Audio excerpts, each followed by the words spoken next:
I've been following the Karmelo Anthony trial out of Texas, and it just had me thinking of a few ideas, a few concepts. Like Florida, this case rests on Texas's version of, stand your ground and self-defense.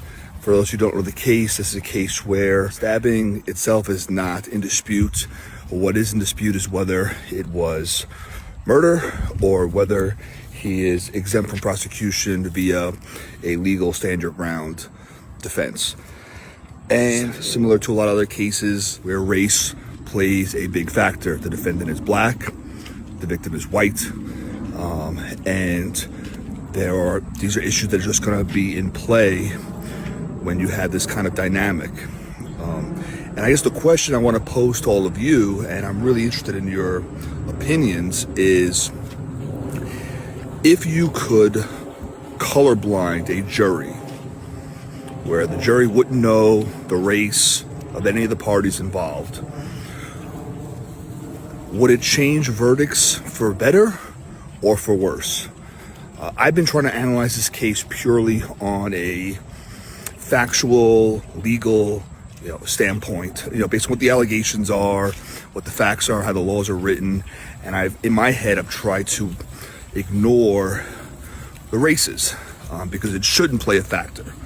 A person should be innocent or guilty in spite of, not because of their race. Whether you believe that's possible or not, or even in that idea, whether you think maybe it should play a role.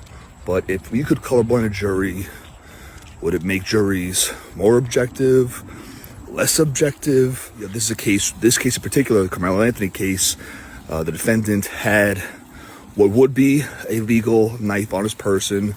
The place he had it was impermissible. It was on school grounds. The school did not permit individuals to have any weapons of any kind. He had his hand in his bag before the stabbing occurred. I think it's been alleged he had the hand on the knife.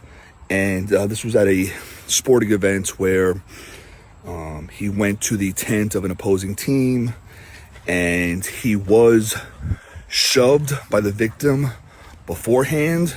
There was, I think, a verbal altercation between them before that. And whether he acted in reasonable self-defense and fear for his life, or whether he illegally elevated the harm, or whether he even went looking for an issue.